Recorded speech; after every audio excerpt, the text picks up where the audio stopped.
Boa noite, meus amados irmãos. Estamos começando mais uma mensagem para a edificação da vida espiritual dos irmãos. Prometi à igreja que estaria sempre com vocês, mesmo assim à distância, mas nós não vamos nos separar.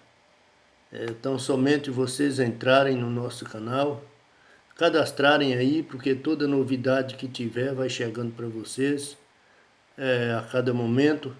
E agora nós vamos dar continuidade à mensagem que começamos a pregar no capítulo 5 de Atos. Hoje nós vamos continuar falando sobre uma igreja perseverante, partindo do capítulo 5 e do versículo 17 em diante. Nós paramos no 16, então agora vamos continuar do 17 em diante. A igreja perseverante. O versículo 28 diz assim, dizendo: Não vos admoesteis nós expressamente que não ensinasseis nesse nome? Eis que encheste Jerusalém dessa vossa doutrina e quereis lançar sobre nós o sangue deste homem. Porém, respondendo Pedro e os apóstolos, disseram: Mais importa obedecer a Deus que os homens. Na mensagem passada, nós falamos até o 16 e hoje vamos dar continuidade aqui no 17 e 19, que diz assim: E levantando-se o sumo sacerdote e todos os que estavam com ele, eram eles da seita dos saduceus, encheram-se de inveja e lançaram mão dos apóstolos e os puseram na prisão pública.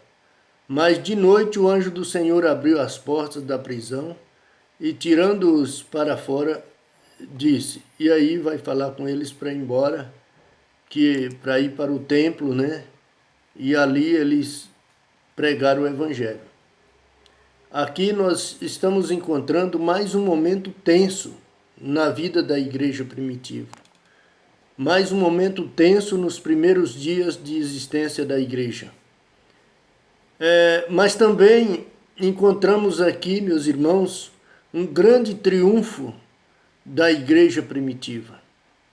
A igreja que estava ali no templo, orando, Pedro e João presos, mas a igreja estava preocupada em orar e pregar o evangelho. Essas duas coisas estavam inseparáveis na vida da igreja.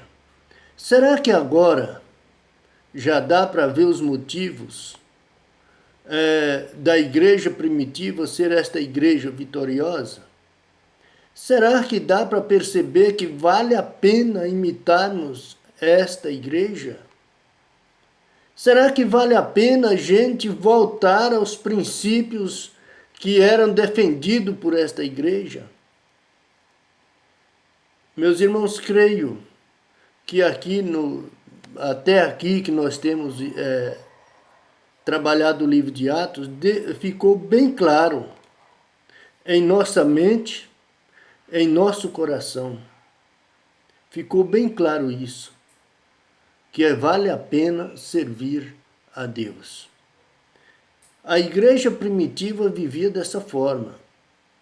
E aqui, continuando a mensagem, o quarto ponto nosso é: a igreja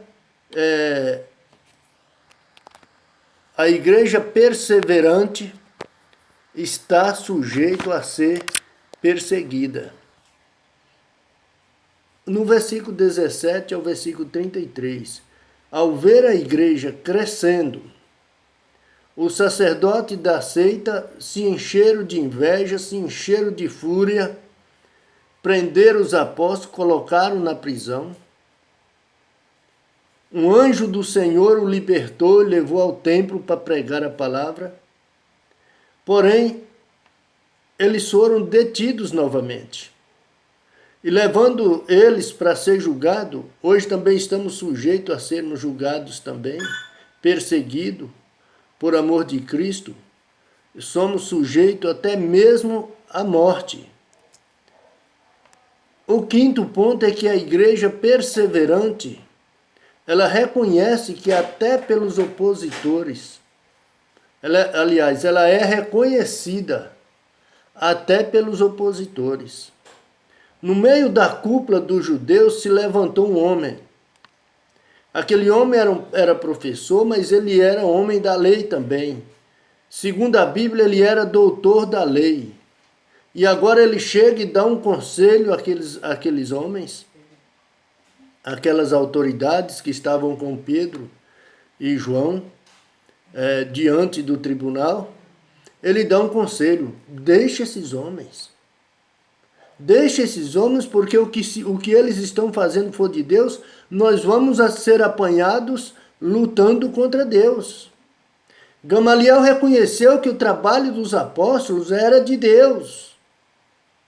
No século XV, na Europa, conta-se que um grande avivamento espiritual varreu o velho mundo.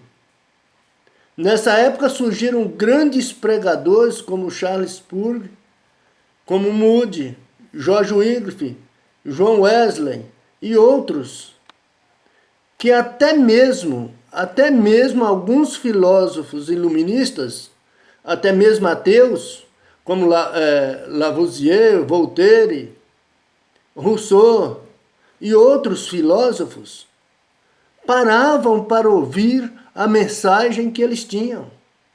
Paravam para ouvir esses grandes homens de Deus pregando o evangelho a multidões.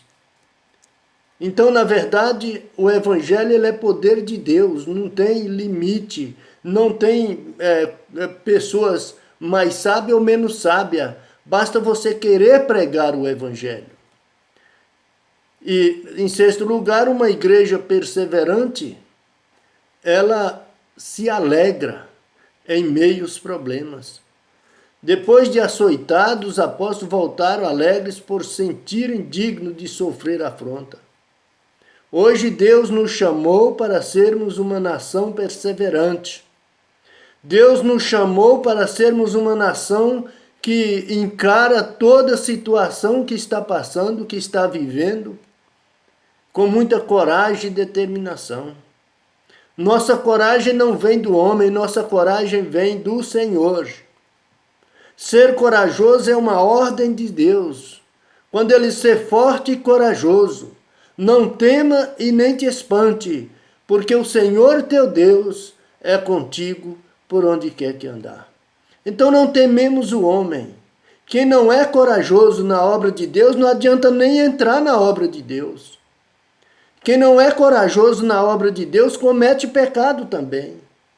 Seja uma igreja destemida, corajosa, ousada, que não garra por qualquer coisa. E o Senhor é a nossa força. E o Senhor é o nosso livrador.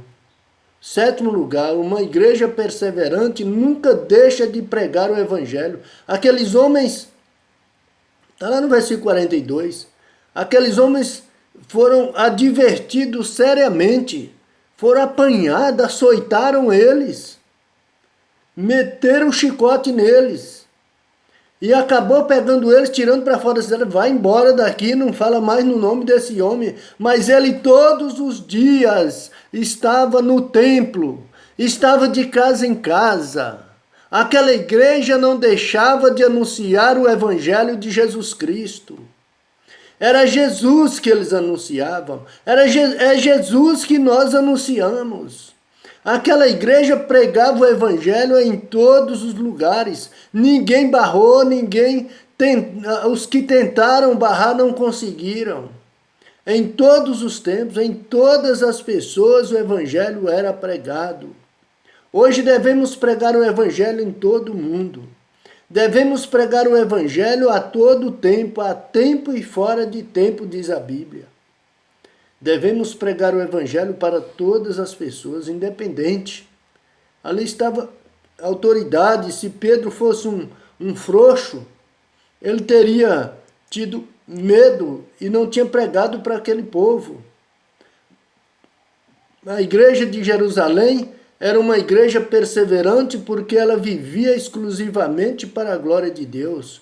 Será que nós estamos preparados para isso, meus irmãos? Creio que se hoje nós vivermos para a glória de Deus, também seremos uma igreja perseverante. Perseverante, vitoriosa. Seremos uma igreja em que não tememos os homens. Seremos uma igreja abençoada. Seremos uma igreja avivada. Seremos uma igreja que manifesta a glória e o poder de Deus no mundo. Que tudo aquilo, meus irmãos, que aconteceu com os discípulos e que nós já aprendemos até aqui no livro de Atos e que vamos aprender muito mais, e o que nós aprendemos nesse capítulo 5, possa ficar guardado em nossos corações. A Ele seja toda glória, todo louvor e toda honra para os séculos dos séculos. Que Deus abençoe sua vida e que você nesta hora possa estar voltando para a oração, que você agora possa dobrar o seu joelho e pedir a Deus a misericórdia. Vamos orar comigo agora. Senhor, eu estou orando com minha igreja. Nossa igreja, Pai, está de joelhos agora pedindo a tua misericórdia. A nossa igreja está voltada agora para o Senhor, Pai, pedindo a tua misericórdia pelo nosso país, pedindo a tua misericórdia pelas autoridades, Pai, que governam o nosso país. Abençoe, meu Deus, cada um membro da tua igreja. Fortaleça, meu Pai, na graça e no conhecimento do Senhor Jesus. Porque é em nome de Jesus que nós te oramos. Amém.